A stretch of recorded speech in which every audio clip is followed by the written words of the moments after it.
இந்த ஆடிக்கு நம்ம சென்னை சில்க்ஸ்ல up to 50% off combo offer, uniform sari collections எல்லாம் சேர்ந்து சேவிங்ஸும் பிளாஸ்ட், கலெக்ஷன்ஸும் பிளாஸ்ட். நம்ம தி சென்னை சில்க்ஸ். தமிழ்நாட்டுல எல்லாமே சேஞ்ச் ஆயிடுச்சு. உங்க நகையையும் சேஞ்ச் பண்ணுங்க. உங்க பழைய நகைக்கு கிராமுக்கு 150 ரூபாய் கூடுதலா வாங்கி புது நகை எடுத்துக்கோங்க. அதே கம்மி சேதாரம் தான் உங்க லலிதால மட்டும்தான். திமுக வெர்சஸ் தாவேகா, இவங்க ரெண்டு கட்சிகளுக்குள்ள சட்டசபைக்குள்ள ஒரு பரபரப்பான அமளிகள்லாம் போயிட்டு இருக்கு இல்லையா? ஆனா இந்த பிரச்சனைக்கு நடுவுல எங்க பிரச்சனையும் மறந்துடாதீங்க அப்படின்ட்டு அதிமுகவை சேர்ந்த CV சண்முகம் இன்னைக்கு சட்டசபைக்கு வெளியில பேசின பேச்சு என்பது பலராலும் கவனிக்கப்பட்டிருக்கு. என்ன பேசினார், அந்த பேச்சோட பின்னணி குறித்தும், திமுகவுக்குள்ளேயாகட்டும், அது மட்டும் இல்லாம பல நடிகர்களோட கருத்துக்கள்லாம் இப்போ வைரலா போயிட்டு இருக்கு. என்னென்ன மாதிரி கருத்துக்கள்லாம் இப்போ அதிகமாக கவனிக்கப்பட்டிருக்கு, அந்த கருத்துக்கள் குறித்தும் இன்னைக்கு அந்த நிகழ்ச்சியில் நம்ம பார்த்துடலாம். Welcome to sensation.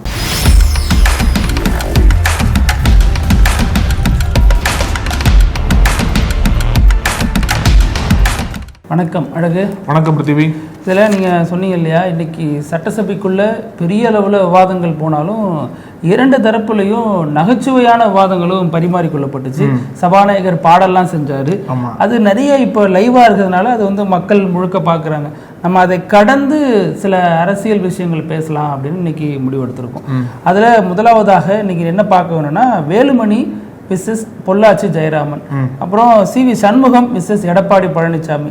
இந்த அரசியல்ங்கிறது அதிமுகவை ஆட்டி படைச்சிட்டு இருக்கு. அதிமுகக்குள்ளேயே நிறைய வெசஸ் இருக்கும் போல் இருக்கு.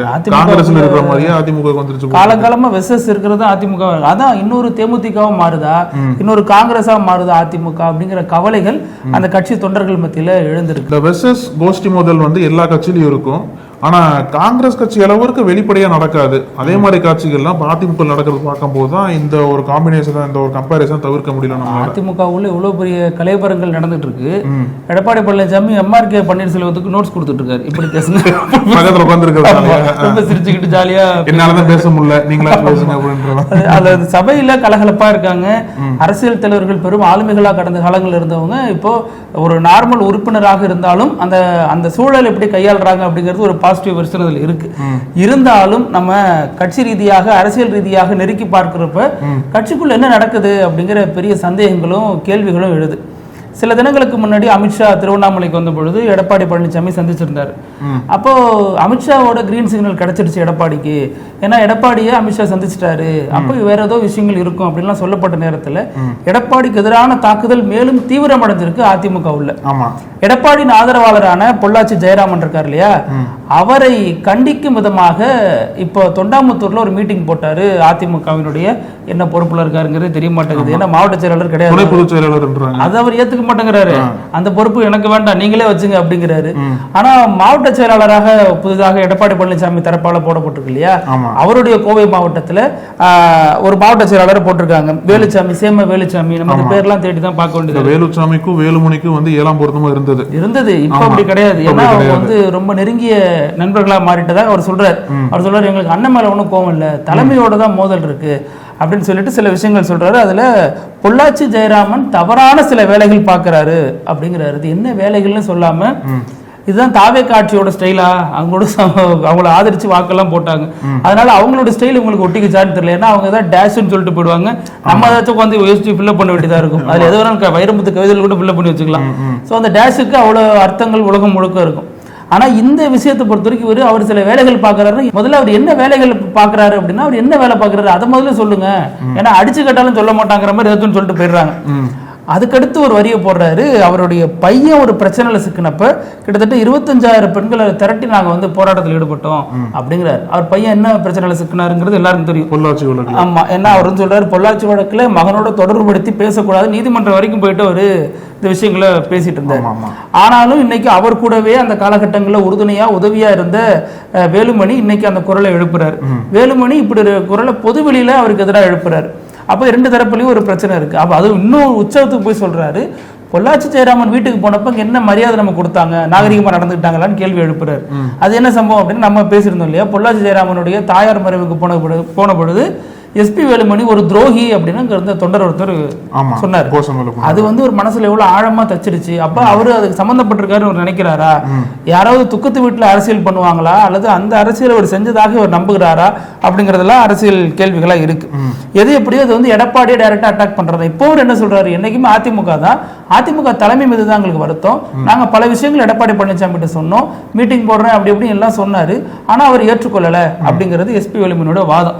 ஆனா அவர் என்ன பண்றாரு, எஸ்பி வேலுமணி டைரக்டா சி.வி. சண்முகத்தோட அவை நடவடிக்கைகளை பங்கேற்கிறாரு, அவரோட வெளியேறாரு, பேச்சுவார்த்தை எல்லாம் பண்றாரு. எடப்பாடி மீது தான் கோபம், என்னைக்கு அதிமுக தாங்கிறாரு. அப்புறம் அமைச்சர் புசி ஆனந்த போய் சந்திக்கிறாரு, எங்களுக்கு என்னைக்கு அதிமுக தாங்கிறாரு. RSS மேடையில பகிர்ந்துக்கிறாரு, என்னைக்கு அதிமுக தாங்கிறாரு. ஆனா விஜய்க்கு ஆதரவாக வாக்களிக்கிறாரு, எடப்பாடி எதிர்த்து சட்டமன்றத்தில் வாக்களிக்கிறாரு, எங்களுக்கு என்னைக்கு அதிமுக தாங்கிறாரு. இப்படி ஒரு சீல் குத்திக்கிட்டு மறுபடியும் அவருக்கு எதிரான வேலைகள் எல்லாம் செஞ்சுட்டு இருக்காரு. அதே மாதிரிதான் இன்னைக்கு வந்து சி.வி. சண்முகமும் அவரும் அதுதான் சொல்றாரு, நாங்க அன்னைக்கு அதிமுக காரங்க தான் அப்படின்ற சொல்லிட்டு. ஆனா இருந்தாலும் இன்னைக்கு அவர் பேசின பேச்சு என்பது அதிமுகக்குள்ளேயே வந்து மீண்டும் ஒரு புகைச்சலை ஏற்படுத்தியிருக்கு. ஏன்னா அந்த அளவுக்கு எடப்பாடி பழனிசாமியோட பதவியை பறிக்கிற அளவுக்கும் இங்க வந்து அதிமுகவோட உட்கட்சி அரசியல் என்பது உட்கட்சி மோதல் என்பது முடிவு வராது போல் இருக்கு. அப்படிதான் தெரியுது. இன்னைக்கு என்ன சொல்றாரு அப்படின்னா, சென்னை மட்டும் இல்லாம டெல்டா பகுதிகளையும் அதிமுக வந்து டோட்டலா வாஷ் அவுட் ஆயிடுச்சு. எடப்பாடி பழனிசாமி அப்போ 2017 வந்து அப்பதான் வலுவான தலைவராக இருப்பான்னு சொல்லிட்டு தான் தலைமைக்கு கொண்டு வந்தோம். ஆனா அவர் தலைமையில வந்து எல்லா தேர்தலுமே அதிமுக தோல்வி தான் கிடைச்சிருக்கு. அது மட்டும் இல்லாம ராகுல் காந்தி தான் கோட் பண்ணி சொல்றாரு, ராகுல் காந்தி காங்கிரஸ் கட்சி தோல்விக்கு அப்புறம் அவரா வந்து ராஜினாமா பண்ணாரு. ஆனா நாங்க வந்து எடப்பாடி பழனிசாமி ராஜினாமா பண்ண சொல்லி கேட்கவே இல்லை, நீங்களே பொதுச் செயலாளராக தொடருங்க. ஆனா இருந்தாலும் காரணத்திற்கு தோல்விக்கான காரணத்தை வந்து நம்ம வந்து டிஸ்கஸ் பண்ணணும்ல, அதுக்காண்டியாச்சும் எங்களை கூப்பிட்டு பேசுங்க. ஏன்னா வெற்றி பெற்றா உங்களோட வெற்றின்னு எடுத்துக்கிறீங்க, தோல்வி அடைஞ்சிட்டா அதை வந்து மாவட்ட செயலர் தலையில போட்டுடுறீங்க. அது எப்படி வந்து தலைமைக்கு வந்து ஒரு நல்ல இதுவா இருக்கும்? ஏன்னா எல்லா தேர்தலையும் உங்களோட தலைமையில் அதிமுக வந்து தொடர் தோல்வியை சந்திச்சிருக்கிற சமயத்துல இனிமேலாவது தோல்விக்கான காரணங்கள் குறித்து நம்ம வந்து உரிய முறையில நம்ம எல்லாம் பேச்சுவார்த்தை நடத்தினா மட்டும் தான் தெரியும் அப்படின்ற மாதிரி இன்னைக்கு எடப்பாடி பழனிசாமி அகைன்ஸ்டாவே நிறைய கருத்துக்களை சட்டசபைக்கு வெளியே சண்முகம் பேசியிருக்காரு. இதுல குறிப்பா முக்கியமான விஷயம் என்ன சொல்றாரு அப்படின்னா, எடப்பாடி பழனிசாமியோடைய செல்வாக்கையே கொஸ்டின் பண்றாரு சி.வி. சண்முகம். அதாவது அக்ரி கிருஷ்ணமூர்த்தி இருக்காருல்ல, அவர் என்ன சொல்றாரு, அதிமுக வந்து 47 இடங்களை ஜெயிச்சது இல்லையா, 47 இடங்களை ஜெயிச்சதுக்கும் எடப்பாடி பழனிசாமியோட செல்வாக்கு தான் காரணம்ன்ற மாதிரி சொல்றாரு. அதுக்கே சண்முகம் என்ன சொல்றாரு அப்படின்னா, அப்ப 47 தொகுதியில ஜெயிச்சதுக்கு அவர் தான் காரணம் அப்படின்னா அதையே வச்சுக்கலாம். ஆனா பாக்கி தொகுதியில தோத்து போச்சுல்ல, அதுக்கும் அவர் தான் காரணம், அதுக்கு ஒரு தலைமை தான் காரணமானு சொல்லிட்டு மீண்டும் கவுண்டர் அட்டாக் வந்து சண்முகம் வந்து இது பண்ணிருக்காரு. அது மட்டும் இல்லாம சொல்ல போனா எடப்பாடி பழனிசாமியோட தொகுதியிலேயே நாடாளுமன்ற தேர்தலில் அவர் ஜெயிக்க முடியலையே, ஆமா, அப்ப அந்த வீழ்ச்சிக்கு யார் காரணம் எல்லாம் கேட்டிருக்காரு. ஆனா என்ன கேள்வி எழுது அப்படின்னா, ஜெயலலிதா ஆட்சி காலத்துல அதிமுக தோல்வி அடையலையா, அவங்க வந்து அதிமுக ரூல் பண்ண டைம்ல அதிமுக தோல்வியே இல்லையா, 2006 தோத்தாங்க, 96 தோத்தாங்க, இப்படி தொடர்ந்து பல தோல்விகளை அந்த கட்சி சந்திச்சிருக்கு இல்லையா. அப்போதெல்லாம் அந்த கேள்வி ஏன் எழமாட்டேங்குது அவங்களுக்கு? இப்ப எடப்பாடி பழனிசாமி நோக்கி எழுது அப்படின்னா அது வந்து ஜெயலலிதா தலைமையிலான அதிமுக அது ஓடுற குதிரை, எடப்பாடி தலைமையில கொஞ்சம் அந்த குதிரை ஓய்வு எடுக்குது, உடனே அந்த குதிரை வந்து படுத்துருச்சு, இனிமே எந்திரிக்காது அப்படிங்கிற அடிப்படையில தான் இத்தனை கிளர்ச்சி குழுக்கள் கட்சிக்குள்ள கிளம்பி இருக்காங்க. இதுல சி.வி. சண்முகம் வந்து இப்படி வந்து தோத்தா மட்டும் நாங்க பொறுப்பு, ஜெயிச்சா நீங்க பொறுப்பா அப்படின்னு கேட்கிறாருன்னா, அவர் வந்து இப்ப கடந்த முறை எதிர்கட்சியா இருந்தப்ப இந்த கேள்வி ஒரு எழுப்பல. ஏன்னா அப்போ வந்து 60க்கும் மேற்பட்ட எம்எல்ஏக்களோட தான் இருந்தார், இப்பவும் 47 எம்எல்ஏக்கள் தான் இருக்கிறார். அப்போ ஒரு கட்சி ஒரு இக்கட்டான சூழல்ல இருக்கிறப்ப கட்சி தலைவரோட நிப்பீங்களா, அல்லது கட்சி இக்கட்டா இருக்கு நீங்க எக்கோட கட்டு போங்க நான் சேஃப்டி ஆகிக்கிறேன் அப்படின்னு இதுதான் சந்தர்ப்பம்னு சமயம் பார்த்து அடிப்பீங்களா? ஏன்னா இப்ப ஜெயக்குமார் போன்றவர்கள் உண்மையான அதிமுக விசுவாசி, காலங்காலமா இருக்கிறவங்க, சி.வி. சண்முகமும் அப்படிதான். ஆனா இதுவரைக்கும் ஜெயக்குமார் கட்சிக்கு தலைமைக்கு எதிரான கருத்து சொல்லல, அத்தனைக்கும் ஒரு பெரிய அளவுல கட்சியில முக்கியத்துவம் தரப்படும் குமுறல்கள் இருந்தாலும் கூட இந்த மாதிரி காலகட்டத்தில் கட்சியை கைவிட்ட கூடாது அப்படிங்கிறதுல ரொம்ப உறுதியாக. அவருக்கு பாஜகவோட சேர்ந்தது பிடிக்காம இருந்தது முன்னாடி, அதை வந்து ஓப்பனா உடைச்சு பேசினாரு. ஆனா இப்ப பெருசா அவர் ரியாக்ட் பண்ண மாதிரி தெரியல. அப்படின்னு சொல்ல போனா எஸ்பி வேலுமணிலாம் இவர் சசிகலா உள்ள வரணும், டிடிவி உள்ள வரணுங்கிற கோரிக்கையெல்லாம் வைக்கிறார். இப்படி எடப்பாடிக்கு எதெல்லாம் வேண்டாமோ அந்த வேண்டாத கருத்து எல்லாத்தையும் வச்சுக்கிட்டு எங்களுக்கு அதிமுக வேணும் அப்ப சொல்ல வர்ற ஒரே புள்ளி என்னன்னா, எடப்பாடி வேண்டாம், எடப்பாடி அதிமுக மாறணும், தலைமை நானா இருக்கணும். ஆமா, அதுவும் ஒரு வகையான காரணம். வேறு தலைமை யார், அக்ரி கிருஷ்ணமூர்த்தி ஏத்துப்பாங்களா? ஏத்துக்க மாட்டாங்க. அவரோட சார்ஜ் என்னவா இருக்கு அப்படின்னா, விழுப்புரம் மாவட்டத்துக்கு எடப்பாடி பழனிசாமி ஒரு பைசா கூட செலவு பண்ணதில்ல, அவருடைய எங்களை ஜெயிக்க முடியும்னு சொல்லிட்டு சி.வி. சண்முகம் கேட்கிறாரு. ஆனா அதுக்கே அக்ரி கிருஷ்ணமூர்த்தி என்ன சொல்றாரு அப்படின்னா, அப்புறம் எப்படி நீங்க விழுப்புரத்தில் ஜெயிக்க முடிஞ்சது, எம்எல்ஏ ஜெயிச்சீங்க இல்லையா, அப்போ ராஜ்யசபால எம்பியா இருந்து ரிசைன் பண்ணிட்டு எம்எல்ஏ தேர்தலை போட்டி போட்டு ஜெயிச்சிருக்கீங்க அப்படின்னா அது எடப்பாடியோட இதனால அதனால ஜெயிக்க முடிச்சவங்களால அப்படின்ற மாதிரி இவரும் பல கேள்விகள் வந்து எழுப்பியிருக்காரு. அதனால வந்து இந்த மோதல் என்பது தொடர்ந்து அதிமுகக்குள்ள தொடர்ந்து பூதாகரமாக்கிட்டே போயிட்டு இருக்கு இல்லையா? அதனோட காரணம் என்னவா சொல்றாங்க அப்படின்னா, ஒருவேளை சிவி சண்முகத்தை வந்து இதெல்லாம் நோட்ஸ் எடுத்து எழுதி என்ன பிரச்சனைன்னு பார்க்காம நோட்ஸ் எடுத்து எம்ஆர்கே பன்னீர்செல்வத்துக்கு கொடுத்துட்டு இருக்காரு. அப்ப எந்த அளவுக்கு வெளிப்படையா வெள்ளந்தி மனிதரா இருக்கிறாரு எடப்பாடி பழனிசாமி. கூட்டத்துக்காச்சும் கூப்பிடுங்கன்னு தான் கேட்கறாங்க. நாங்க வந்து ஒவ்வொரு காரணம் புட்டு வைக்கிறோம், தோல்விக்கான காரணங்கள்லாம் ஃபுல்லா நான் சொல்றேன்னு சொல்லி சண்முகம் சொல்றாரு. ஒரு வாட்டியாச்சும் கூப்பிடுங்க மாதிரி தான் கேட்கறாங்க. ஆனா இது வரைக்கும் எடப்பாடி பழனிசாமி இந்த கூட்டத்தை தோல்விக்கான காரணங்கள் சொல்றாரு. ஆமா, வெற்றிக்கான காரணத்தை சொல்றேன்னா தானே ஒரு தலைவர் காது கொடுத்து கேட்பாரு. இல்ல, வெற்றி என்பது எல்லாத்துக்கும் பங்கு கொடுக்கலாம். ஆனா தோல்வியை தானே ஃபர்ஸ்ட் ஒரு கட்சி கண்டறியணும். அப்பதான் அடுத்த தேர்தலில் வந்து அதை பிக்ஸ் பண்ண முடியும். அதனால கூட பல உண்மைகளை சண்முகம் வச்சுட்டே இருந்திருக்காரு. அந்த உண்மைகளை வந்து எடப்பாடி பழனிசாமி ஒரு காயினோட 2 பக்கங்கள் மாதிரி நீங்க சொல்றீங்க. அவர் என்ன சொல்றாரு, தோல்விக்கான காரணத்தை சொல்றேங்கிறாரு.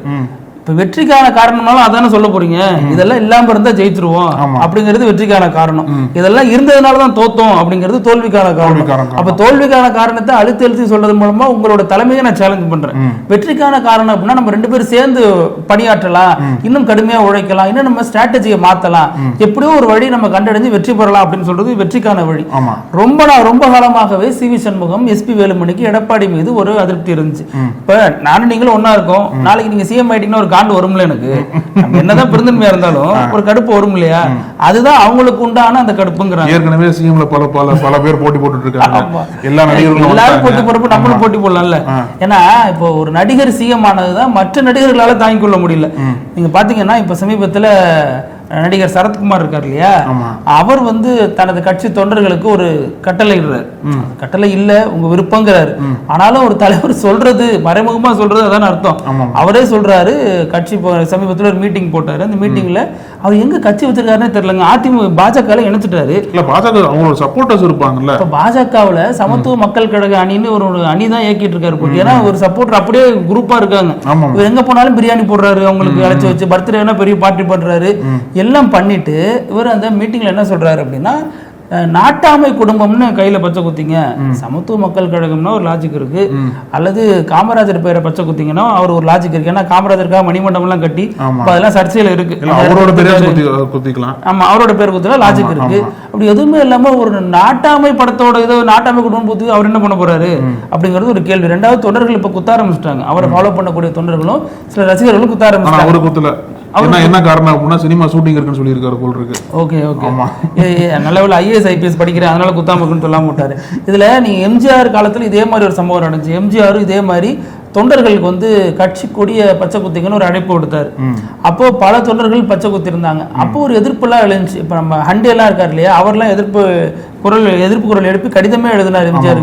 என்னால எழுத வந்து இது மாதிரி பச்சை குத்த முடியாது, உங்களை விசுவாசியா இருக்கிறேன், கண்டிப்பா விசுவாசமா இருப்பேன், அதே நேரம் அடிமையாக இருக்கிற மாதிரி ஒரு உணர்வை தருகிறது இந்த பச்சை குத்துறதுங்கிறது, அதனால அது குத்த மாட்டேன் அப்படின்னு வெளிப்படையா எழுதியிருந்தார். இன்னும் சில தொண்டர்கள் எல்லாம் குத்தி இருந்தாங்க. நாஞ்சில் மனோகரன் போன்றவர்கள்லாம் குத்தி மறுபடியும் திமுகவுக்கு வந்ததெல்லாம் கொஞ்சம் வியப்பா தான் இருந்துச்சு அந்த காலகட்டத்தில். அப்ப இந்த பச்சை குத்தும் கலாச்சாரங்கிறது ஒருத்தர் மறைமுகமா அடிமையாக்குறது, அவங்கள சுயமா சிந்திக்க விடாம என்னாலும் எனக்கே நீ இருக்கணும், என்னை பத்தியே யோசிக்கணும், உனக்கு வந்து இப்ப அடிமைகள் இப்ப மாட்டுக்கெல்லாம் ஒரு நம்பர் குத்தி விடுவாங்கல்ல, அந்த மாதிரி அது வந்து நீ சுமந்துகிட்டே தெரியணுங்கிற மாதிரி இருக்குங்கிற விமர்சனங்களும் அந்த காலத்துல இருந்துச்சு. அதுக்கப்புறம் எம்ஜிஆர் வந்து அதை பின்வாங்கிட்டார். நான் வந்து கட்டாயமா சொல்லல, விருப்பத்தின் பேர்ல தான் செய்ய சொன்னேன். ஆனா அது முதல்ல எம்ஜிஆர் குத்துனதாகவும் தகவல் இருக்கு. சோ அப்படி இருக்கிற நேரத்துல அதை ஃபாலோ பண்ணி வராரா? ஏன் இப்ப திடீர்னு சரத்குமார் வண்டி செல்ஃப் எடுக்குது அப்படின்னா, விஜய் ஆட்சி அரியணையில ஏறினதுதான். அன்னையிலிருந்து இன்னை வரைக்கும் சரத்குமாரால் நிம்மதியா தூங்க முடியல. என்னப்பா அது திடீர்னு வந்துட்டாரு, இப்படி ஒரு சிஎம் வந்துட்டாரு, நம்ம அந்த வாய்ப்பெல்லாம் விட்டுட்டோம். ஏற்கனவே நம்மளே பேசணும் சென்சேஷன்ல சரத்குமாருக்கும் தமிழக பாஜக தலைவர் ஆகிறதுக்கான வாய்ப்பு இருக்கு, அவரும் இந்த ரேஸ்ல இருக்காருன்னு சொல்லிட்டு பேசியிருந்தோம் இல்லையா. அஸ்வத்தாமன், வானதி ஸ்ரீனிவாசன், எல் முருகன்லாம் ரேஸ்ல இருக்காங்க. அதே மாதிரி இவரும் ரேஸ்ல இருக்காரு. சொல்லுவோம் ஒரு 5 பேர் பாஜக 6வது ஒருத்தர் கூட அவர் யாருன்னு நம்மளே ஸ்கிரிப்ட். அதையெல்லாம் தாண்டி இவருக்கு நைனா நாகேந்திரனோட சப்போர்ட் இருக்குன்னு வேற சொல்லியிருந்தோம். அதை நோக்கி அவரோட சப்போர்ட்டர்ஸ் வந்து மொபிலைஸ் பண்றதுக்காக சரத்குமார் இந்த டாக்டிக்ஸ் எல்லாம் பண்றாரா அப்படின்ற மாதிரிலாம் பல கேள்விகள் எழுந்திருக்கு. அவர் என்ன காரணம் சொல்றாருன்னா, பச்சை குத்துறது. அடிக்கடி இனிமே நான் தொண்டர்கள் ரசிகர்களை சந்திக்க விரும்புறேன், அப்போ ஒரு கிரீன் கார்டு மாதிரி நான் இருந்தா நான் பார்க்க ஈஸியா இருக்கும், இனிமே நீங்க கையில பச்சை குத்திட்டீங்கன்னா நான் உங்களை பார்த்துப்பேன் ஈஸியா அப்படிங்கிறாரு. அதுதான் கிரீன் கார்டா, பச்சை குத்துதல்ங்கிறது கிரீன் கார்டா? அமெரிக்காக்கு கிரீன் கார்டு வேணும்ல, அதே மாதிரி என்ன பாக்குறதுக்கு நீங்க கிரீன் கார்டு வந்து யூஸ் பண்ணிக்கலாம், இதை காட்டினீங்க அப்படின்னா நம்ம குடும்பம் புரிஞ்சுக்கணும் அப்படின்ற மாதிரி சொல்ல வர்றாங்க. இப்ப சோர்ந்து கிடக்கிற தொண்டர்களுக்கு ஒரு உற்சாகம் பிறக்குது, டக்குன்னு குத்திக்கிறாங்க, யாரோ சிஎம் வரா, நாளைக்கு நம்ம தலைவர் சிஎம் ஆயிடலாம் அப்படின்னு ஒரு நம்பிக்கை வருது. இப்ப இந்த விஷயத்துல எடுத்தீங்கன்னா சரத்குமார் வந்து ஒரு பக்கம் பாஜக தலைவராக உருவாகிறதுக்கு காய்கறி எடுத்துட்டு இருக்காரு, இன்னொரு பக்கம் தனது தொண்டர்களை அப்படியே கட்டி காப்பாற்றணும் அப்படிங்கிறதுனால அடிக்கடி பிரியாணி விருந்து போடுறது, அவர் பர்த்டேல கொஞ்சம் முக்கியத்துவம் கொடுத்து கவனிக்கிறது, பர்த்டே விழாக்கள்ல. இப்போ மீண்டும் ஒரு மீட்டிங் போட்டு இந்த மாதிரி பண்றது எல்லாமே பாஜகவை உசுப்பேத்தி ஒரு வேலையா, அல்லது இது பாஜக எப்படி பாக்குது அப்படிங்கிறது ஒரு விஷயம். ரெண்டாவது இதுல சொன்னார், நான் பொறுத்தார் பூமி ஆழ்வார் அப்படின்னு சொல்லுவாங்க, நான் எந்த பூமியை ஆள போறேன் அப்படிங்கிறது தெரியலங்கிற மாதிரிலாம் விரக்தியாகவும் பேசியிருக்காரு. ஏன்னா ரொம்ப பொறுத்துட்டாரு. கட்சி இணைத்ததுக்கு அப்புறம் பாஜக எந்த விதமான ஒரு வெகுமானத்தையும் அவர் கொடுக்கல. நான் நடுராத்திரி யோசிச்சு வந்து இணைச்சார், அதுக்காக வச்சு யோசிச்சிருக்கலாம். ஸோ எதுவும் கொடுக்கலங்கிறது ஒரு அதிருப்தி இருக்கு. சரி, சரத்குமார் அவர் நாட்டாமை அப்படின்னா இப்போ அசுரன் உள்ள வந்துட்டு இருக்காரு. இப்ப அசுரன் தனுஷ் இருக்கார் இல்லையா, அவர் வந்து அவருடைய பேச்சு, நடை, பாவனை எல்லாமே விஜய் மாதிரி இருக்கு, போயஸ் கார்டன்ல வேற இருக்காரு, சொல்ல வேணாம் அப்படின்னு தனுஷ் வந்து அவரு சார்பாக எங்கக்கூடிய நற்பணி மன்றங்களை ரொம்ப வேகமா வேலை பார்த்துட்டு இருக்கு.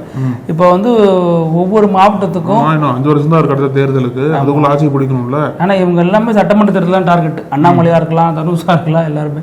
இப்ப தனுஷ் வந்து மறைமுகமா செயல்பாடுகள்ல பேச்செல்லாம் பேசினாரு, நம்ம பார்த்தோம். திடீர்னு அரசியல் கலந்த பேச்செல்லாம் பேசினாரு, நலத்திட்ட உதவிகள்லாம் திடீர்னு பண்ணாரு, ஒரு நிறைய ஆட்டோக்கள் எல்லாம் கொடுத்தாரு, அதெல்லாம் பார்த்தோம். இப்போ என்ன பண்றாங்க அப்படின்னா, கோயம்புத்தூர்ல தொகுதிகள் வாரியாக நிர்வாகிகளை நியமிக்கிறதுக்கான வேலைகள் நடக்குது. எப்படி? சட்டமன்ற தொகுதிகள் வாரியாக நியமிக்கிறாங்க. அதாவது கோவை தெற்கு சட்டமன்ற தொகுதி, தொண்டாமுத்தூர் சட்டமன்ற தொகுதி, கிணத்துக்கடவு சட்டமன்ற தொகுதின்னு சட்டமன்ற தொகுதி வாரியாக நிர்வாகிகளை நியமிக்கிறதுக்கான வேலைகள்லாம் பண்ணிட்டு இருக்காங்க. அப்போ இதனுடைய பின்னணி என்னையே சட்டமன்ற தொகுதி வாரியாக நியமிக்கணும்னா, சின்ன பிள்ளைய கிட்ட கூட சொல்லிடும், சட்டமன்றத்தில் ஜெயிக்கணும்னா சட்டமன்றத்தில் வேலை பார்க்கணும், தொகுதியில் வேலை பார்க்கணும் அப்படிங்கறத சொல்லிடுவாங்க. சோ அந்த முதல் அடியை தனுஷ் இப்ப வெளிப்படையா எடுத்து வைக்க ஆரம்பிச்சிட்டாரு அப்படிங்கிறது தெரியுது. ஏன்னா அவர் எப்ப கொடி அறிமுகப்படுத்தினாரோ அப்பவே அரசியல் ஆசை வந்துருச்சு. இதற்கு காரணமும் விஜய் தான் அப்படிங்கிற விஷயம். ஏன்னா விஜயனுடைய வெற்றிங்கிறது பலருக்கும் ஊக்கமளிச்சிருக்கு. அது சரியோ தவறோ நம்மளும் வந்து பார்க்கலாம், நம்மளும் ஒரு கால் வச்சு பார்க்கலாம் அப்படிங்கிற வகையில வராங்க. இவருக்கும் அதே விஜய்க்கு என்னென்ன கிரைட்டீரியா இருந்துச்சோ அதே கிரைட்டீரியா எல்லாமே இவருக்கு பொருந்தும். ஒரு பாவப்பட்ட குடும்பத்தை சேர்ந்தவர், ஏழை பின்னணி சேர்ந்தவர்னு இப்படி ஏகப்பட்ட கதைகள் ஒரு பின்னாடி உலா வருது. அப்ப இந்த விஷயங்கள்லாம் அவர் கை கொடுக்கும் நம்பிக்கையில அவரும் உள்ள வராரு. அப்ப இந்த விஷயங்கள் தான் திரும்பி திரும்பி எப்படி மீண்டும் வந்து ரீகிரியேட் ஆகுமா? ஸ்டாலின் விட்ட மாதிரி இது விஜய் விட்டுருவாரா? விஜய் விசஸ் தனுஷ்ங்கிறத விஜய் விரும்புவாரா? விஜய் விசஸ் உதயங்கிறத விரும்புகிறாரா? அப்படிங்கறதெல்லாம் விஷயம் இருக்கு. ஆனா இனிமே விஜய் விசஸ் தனுஷ்னு போனுச்சுன்னா அவர் ஒரு பிஜிஎம் போடுவாரு, இவர் ஒரு பிஜிஎம் போடுவாரு, அவரு அவங்க ஆளுங்க வைப் பண்ணுவாங்க, இவங்க ஆளுங்க வைப் பண்ணுவாங்க. இதுல சட்டமன்றம், கொள்கை இதெல்லாம் எங்க போகும், என்ன விலைன்னு யாரு கேட்பாங்க? இப்படி எல்லாம் பல விஷயங்கள் இதுல. அதாவது 2031 தேர்தல் 30 முனை போட்டியா மாறி இருக்கு. அந்த அளவுக்கு பல சேர்த்துக்கலாம்ல, 31 முனையா இருக்கட்டும். இப்ப இவங்க எல்லாம் இது பண்றாங்க. லெஜண்ட் சரவணன் இருக்காருல்ல, அவருக்கெல்லாம் பெரிய மாலை எல்லாம் போட்டு அவரு தான் வருங்கால முதல்வர்னு சொல்லிட்டு கோஷம் எழுப்ப ஆரம்பிச்சிருக்காங்க. அதனால நடிகர்களுக்கு காசு இல்ல, தொண்டர்களுக்கு காசு. சூர்யா கூட அப்படிதான் கிளப்பி விட்டாங்க, சூர்யா ஸ்டாப் பண்ணிட்டாரு. விஷாலுக்கு இப்படிதான் சொன்னாங்க. ஆனா அவரு எம்ஜிஆர் பச்சை குத்துனவருங்க. அவர் ஆர்கே நகர்ல இருந்து ட்ரை பண்ணிட்டு இருக்காரு. அப்போதான் ஃபார்ம் தப்பா போட்டு ரிஜெக்ட் பண்ணிட்டாங்க, மறுபடியும் ப்ராப்பரா பண்ணி வந்துருவாரு போருக்கு. அதனால வந்து அரசியல் பேச ஆரம்பிச்சிட்டாரு. யாரோ சிலர்னால நான் வந்து இத்தனை வருஷம் நடிக்காம இருந்தேன் அப்படின்னா மெல்ல டச் கொடுத்து ஹிண்ட் கொடுக்குறாரு. அடுத்து அவரும் கொடியேறி முகம் இதெல்லாம் நீங்க பார்க்க தான் போறீங்க. நம்ம காலத்திலே பார்த்துடலாம் எல்லாத்தையும். இன்னொரு 5 வருஷத்துக்குள்ள எத்தனை பேர் அரசியல் கட்சி ஆரம்பிக்க போறாங்கன்னு தெரியல. நடிகர் கொட்டாங்கச்சு கூட அவரே இயக்கி அவரே நடிக்கிறாரு. அவரும் வந்து இன்னொரு கட்சி ஆரம்பிக்கிறது எல்லா வாய்ப்புகளும் இருக்கு. ஆமா, இந்த அதிமுக சண்முகத்தை பத்தி பேசும்போது சமீபத்தில் வந்து தாவேகா தலைமை வந்து இங்கிருந்து அதிமுக இருந்து பிரிஞ்சு போனாங்களா தாவேகாக்கு, அவங்களுக்கு எல்லாம் வந்து பதவியெல்லாம் கொடுத்தாங்க. அந்த பதவி வந்து முன்னாடி என்ன பேசப்பட்டது அப்படின்னா, சில எம்எல்ஏக்கள்லாம் போனாங்க இல்லையா, எம்எல்ஏக்கள் வருவாங்க, இடைத்தேர்தலில் போட்டி போறதுக்கு வாய்ப்புகள் பெருசா அவங்களுக்கு கொடுக்க மாட்டாங்க, பதவியே கொடுக்கலான்னு சொல்லிட்டு ஒரு விமர்சனம் என்பது இருந்தது. இப்போ இடைத்தேர்தல் கொஞ்சம் நெருங்கிடும், தேதி அறிவிக்கல, ஆனால் இடைத்தேர்தல் எப்போ வேணா நடக்கலான்ற மாதிரி சூழ்நிலை இருக்குல்ல. அதுக்கு முன்னாடியே வந்து இங்கிருந்து தாவேகாவுக்கு சென்ற அதிமுக எம்எல்ஏக்களுக்கெல்லாம் கட்சியில பதவி கொடுத்துருக்காங்க. இப்போ அதே மாதிரி விஜயபாஸ்கர் ஸ்கொயர் 2 விஜயபாஸ்கர்களுக்கும் பதவி கொடுக்கப்பட்டிருக்கு. இதெல்லாம் சேர்ந்துதான் சண்முகத்தை வந்து ஏதோ ஒரு வகையில் ஊக்கப்படுத்தி இருக்கு. அதாவது எடப்பாடி பழனிசாமியை தன்னை நீக்கணும் அப்படின்றதுக்காக தான் தொடர்ந்து அவருக்கு அகைன்ஸ்டா பேசிட்டு இருக்காரு. தான் கட்சியிலிருந்து விலகின மாதிரி இல்லாம எடப்பாடி பழனிசாமி நீக்கினா மட்டும்தான் அது இன்னும் ஒரு எக்ஸ்ட்ரா மைலேஜ் இருக்கும். அந்த மைலேஜோட அந்த சூட்டோட சூடா போயிட்டு தாவேக்கால சேர்ந்தோம் அப்படின்னா ஏதோ ஒரு வகையில பெரிய பதவி வாங்கி நம்ம உட்காந்துடலாம் அப்படின்ற மாதிரி பிளான் பண்றாரான்னு தெரியல. மேபி அதை நோக்கி தான் போவார். ஏன்னா இவருக்கு அந்த பதவிகள்லாம் வந்து ஊக்கமளிச்சிருக்குன்னு தான் சொல்லணும். அதனால அவர் என்ன முடிவு எடுக்க போறாருன்னு சொல்லிட்டு பொறுத்து தான் பார்க்கணும். ஆனா நீங்க சொல்ற அந்த விஜயபாஸ்கர் ஸ்கொயர் கொடுத்த பதவிகளே விமர்சனத்துக்குள்ளா இருக்குல்ல. இப்ப சி விஜயபாஸ்கருக்கு புதுகை மாவட்ட அமைப்பு செயலாளர், புதுகை மேற்கு மாவட்ட செயலாளர் அப்படின்னு 2 பொறுப்பு கொடுத்திருக்காங்க. இன்னொன்னு எம்ஆர் விஜயபாஸ்கருக்கு துணை பொதுச் செயலாளர், கரூர் மாவட்ட அமைப்பு செயலாளர். இப்படி பல பொறுப்புகள் இங்கிருந்து போன எம்எல்ஏக்கள் எல்லாருக்கும். நீங்க சொல்றது இந்த பொறுப்புகள்லாம் வந்து ஆல்ரெடி வந்து ஒரு தாவேக நிர்வாகி வச்சிருந்த பொறுப்பு தான், புதுசா உருவாக்கப்படல. அந்த நிர்வாகிகள்ட்ட இருந்து அந்த பொறுப்புகள்லாம் எடுத்து இவங்களுக்கு கொடுக்கப்பட்டிருக்கு. அதுலயே பல தாவேக நிர்வாகிகளுக்கு அப்செட்ல தான் இருக்காங்க. ஏன்னா இப்பதான் பொறுப்பு கொடுத்தீங்க உடனே பறிச்சிட்டீங்க அப்படின்ற மாதிரி எதிர்ப்புகளும் பார்க்க முடியும் நம்மளால. அதனால 2 விஷயம் இருக்கு. முதல் விஷயம், நீங்க நேற்று இந்த பதவிகள் வெளியான பொழுது பாத்தீங்க அப்படின்னா சூப்பர்பா, எம்ஆர் விஜயபாஸ்கர் பயங்கரமா அடிச்சிட்டாரு, சி விஜயபாஸ்கர் ஏகப்பட்ட செலவு பண்ணாரு, பிரியாணி விருந்தெல்லாம் போட்டாரு, ஆனா அவருக்கு மாநில பொறுப்பே தரப்படலையே அப்படிங்கிற ஒரு கேள்வி வந்திருக்கலாம். நீங்க ஆனா இன்னைக்கு ஒப்பிட்டு பாத்தீங்க அப்படின்னா நீங்க நல்லா பாத்தீங்கன்னா கரூர் விஜயபாஸ்கரை பொறுத்த வரைக்கும் எம்ஆர் விஜயபாஸ்கருக்கு மாநில துணை பொதுச் செயலாளர் பொறுப்பு வழங்கப்பட்டிருக்கு.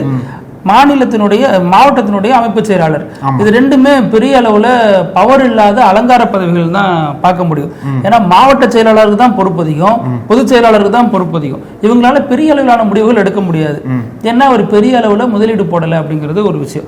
2வது, சி விஜயபாஸ்கருக்கு அவருக்கு வந்து புதுக்கோட்டை மாவட்டத்தினுடைய அமைப்பு செயலாளர், புதுக்கோட்டையினுடைய மேற்கு மாவட்ட செயலாளர் 2 பொறுப்பு. இந்த 2மே புதுக்கோட்டையை கண்ட்ரோல் பண்ற மாதிரி.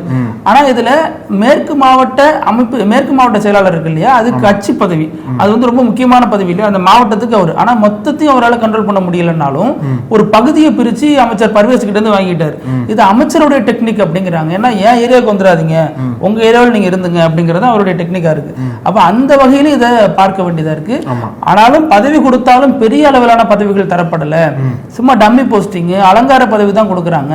இதை வச்சுக்கிட்டு என்ன பண்றது, இதுக்காகவே ரிசைன் பண்ணிட்டு அங்க போய் சேர்ந்தோம் அப்படிங்கிற மனக்குமுறல்களும் அங்க இருக்கா. இதுல ஓரளவுக்கு தப்பி பழிச்சவர் சி விஜயபாஸ்கர். அவர் இந்த மேற்கு மாவட்ட அமைப்பு செயலாளர் வாங்கிட்டாரு. அடுத்து அமைச்சர் எங்க வைக்கணுமோ அவர் இங்க பாலிடிக்ஸ் பண்ண ஆரம்பிச்சிருவாரு அப்படின்னு உள்ளூர்ல பேசிட்டு இருக்காங்க. இப்ப நம்ம வீடியோட இறுதி பகுதி வினோத செய்தி.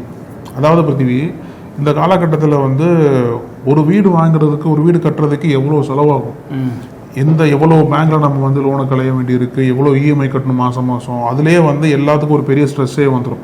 ஏன்னா வீடு கட்டுறதுக்கு முன்னாடி ஸ்ட்ரெஸ்ஸையே கட்டிடலாம், அந்த அளவுக்கு ஸ்ட்ரெஸ் கூட்டிகிட்டே போகும் நமக்கு. எப்படா இஎம்ஐ பிடிப்பாங்க, எப்படா சம்பளம் ஏறும்னு சொல்லிட்டு எல்லாத்துக்கும் கவலை இருக்கும் இல்லையா. ஆனால் கொலம்பியா நாட்டில் ஒரு மூதாட்டி வந்து என்ன பண்ணியிருக்காங்க அப்படின்னா, காசிப் பண்ணுவாங்கல்ல, அந்த காசிப்பையே வந்து பணத்துக்காக வித்துருக்காங்க. அதாவது நீங்க வந்து என்ன பத்தி காசிப் பண்ணீங்கன்னு வச்சுக்கோங்களேன், அதை வந்து ஒட்டு கேட்டு பண்ண மாட்டேன். ஒரு எக்ஸாம்பிளுக்கு சொல்றேன், நீங்க வந்து என்ன பத்தி காசிப் பண்றீங்க அப்படின்னா அந்த காசிப்பை வந்து அவங்க ஒட்டு கேட்டு என்கிட்ட வந்து சொல்றது, அதாவது நான் சொல்லணும் அப்படின்னா பணம் கொடுக்கணும் உங்களுக்கு.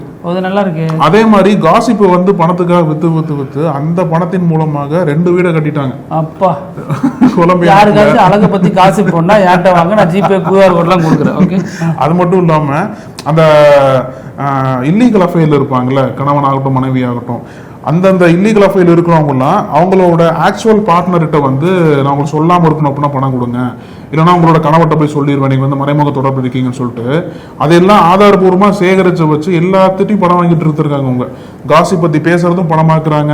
இந்த மாதிரி முறையற்ற தொடர்பு இருக்காங்கல்ல, அவங்கள்ட்ட பேசி அவங்களும் ஏமாற்றி பணம் வாங்கி 2 வீடை கட்டிட்டாங்க. இப்போ இதையே தொழிலாக மாற்றி பிஸ்னஸாக மாற்றிட்டாங்க. அந்த வீடு பூகம்பத்தில் அடிச்சுட்டு போக மாட்டா சரி. ஏன்னா அடுத்தவங்க வைத்தறிச்சல வாங்கி கட்டிருக்காங்க, மண்ணு வாங்கி கல்லு வாங்கி கட்டுங்கன்னா வைத்தறிச்சல வாங்கி இந்த பாட்டிமா கட்டிருக்காங்க. நீங்க இந்த செய்தி எடுக்கிறதுக்கு முன்னாடியே நான் அதை பார்த்துட்டு இருந்தேன். அதுல என்ன இன்னொரு வரி மென்ஷன் பண்ணியிருக்காங்க அப்படின்னா, இதுல வந்து அந்த பாட்டிமா வந்து எங்கெல்லாம் போறாங்களோ முக்கியமான குறை இருக்கு அப்படின்னா நோட் பண்ணிப்பாங்க. ஆமா, இல்லைன்னா வாய்ஸ் நோட்டாச்சும் போட்டு செல்ல வச்சுப்பாங்க போறது. அதை அடுத்தவங்கள்ட்ட காமிச்சு பிளாக்மெயில் பண்ணி சம்பாதிச்சு வீட்டை கட்டியிருக்காங்க. எப்படியோ வீடு அவங்களுக்கு அசெப்ட் ஆயிடுச்சு. ஆனா எத்தனை குடும்பத்தை பிரிச்சு விட்டு எத்தனை குடும்பம் ரோட்ல நிற்கிறதோ தெரியல. பேசுவோம் அழகு. இதே மாதிரி நாளைக்கும் பல செய்திகளோட சந்திக்கலாம். நன்றி. தொடர்ந்து பேசலாம். நன்றி. நக்கீரன் டிவிக்கு சப்ஸ்கிரைப் செய்யுங்கள். உங்கள் ஆதரவே எங்கள் பலம். ஆசிரியர்களுக்கு நண்பனாகவும் மாணவர்களுக்கு ஆசானாகவும் திகழும் தேர்வு வழிகாட்டி. ஒவ்வொரு பாடத்திற்கும் அனுபவமிக்க ஆசிரியர்களின் துல்லியமான தெளிவான விடைகள். CNC இருக்கு, தேர்வு பயம் எதற்கு? இது தீரன் பப்ளிஷிங் ஹவுஸ் விற்பனை வெளியீடு.